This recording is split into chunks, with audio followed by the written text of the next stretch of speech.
نحمده ونصلي على رسوله الكريم اما بعد فاعوذ بالله من الشیطان الرجیم بسم اللہ الرحمن الرحیم۔ حضرات اکرام، سورہ بقرہ کے آیت نمبر 135 کا درس چل رہا ہے۔ یہود و نصارہ نے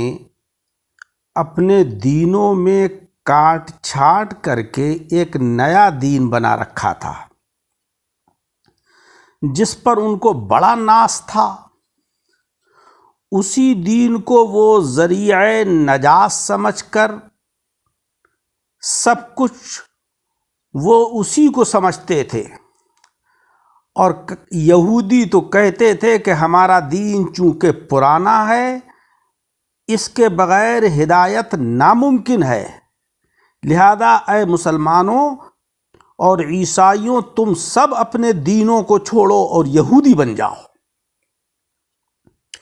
اور عیسائی یہ کہتے تھے کہ ہمارا دین بنی اسرائیل میں آخری دین ہے اور سارے دینوں کا ناسخ ہے، نجات اسی میں ہے، لہذا تم سب اپنے دینوں کو چھوڑو اور عیسائی بن جاؤ۔ ان سب کے جواب میں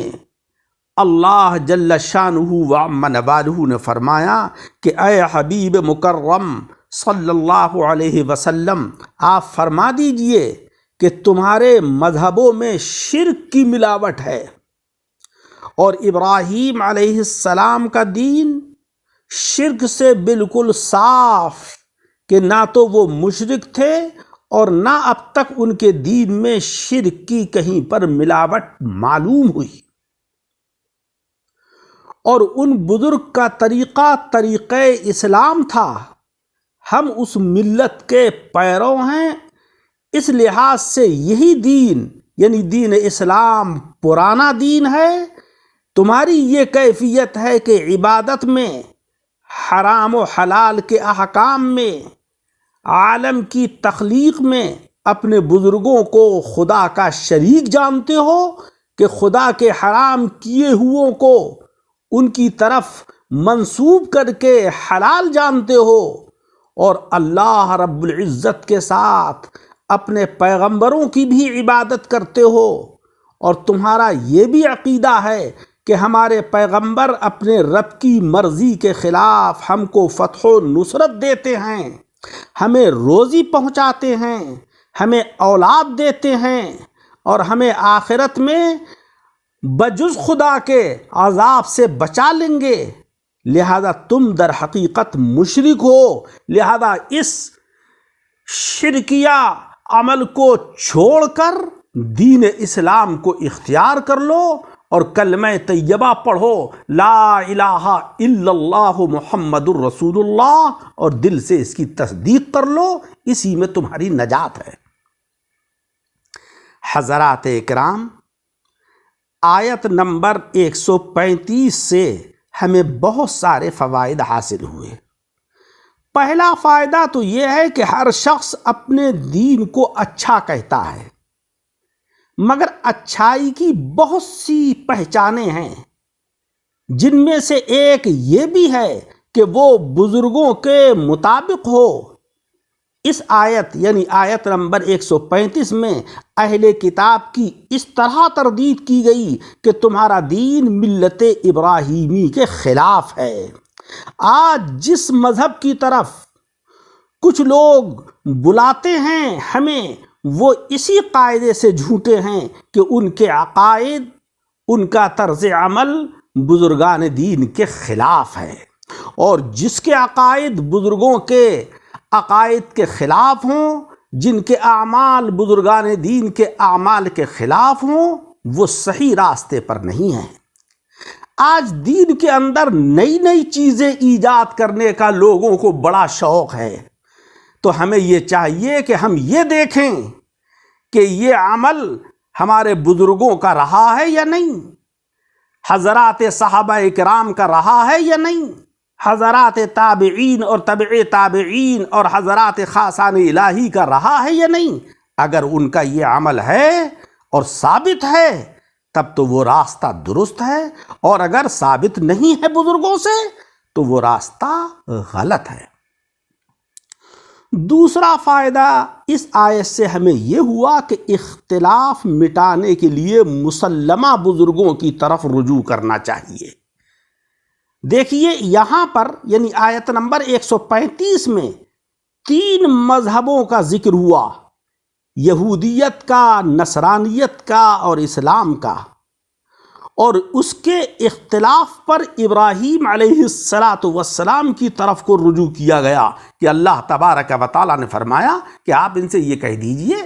کہ تمہارے بھی بزرگ ہیں حضرت ابراہیم علیہ السلام اور ہمارے بزرگ بھی ہیں، لہذا تم بھی اپنے دینوں کو چھوڑو اور ہم بھی چھوڑتے ہیں اور ملت ابراہیم کو اختیار کر لیتے ہیں۔ در حقیقت ملت ابراہیم کیا ہے؟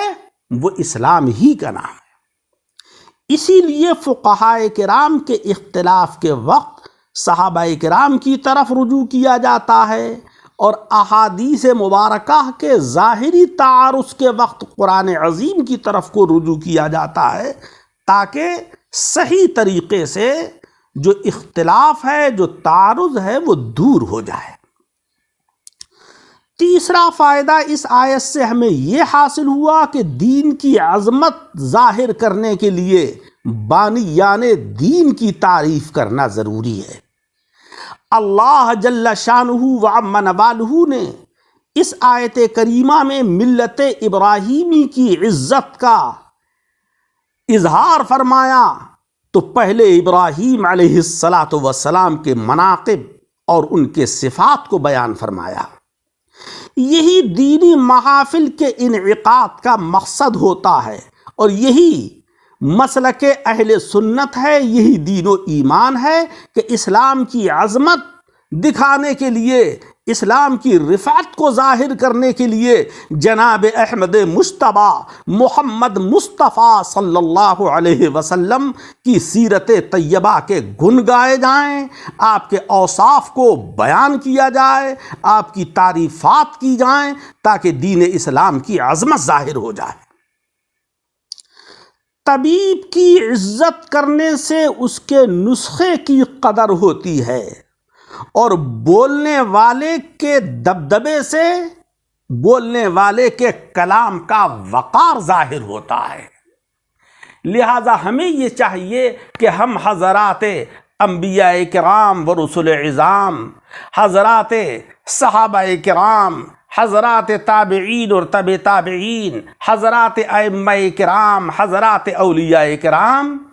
کی تعریفات کریں، ان کی سیرتوں کو پڑھیں، ان کو سمجھیں اور اس کے اوپر عمل کریں۔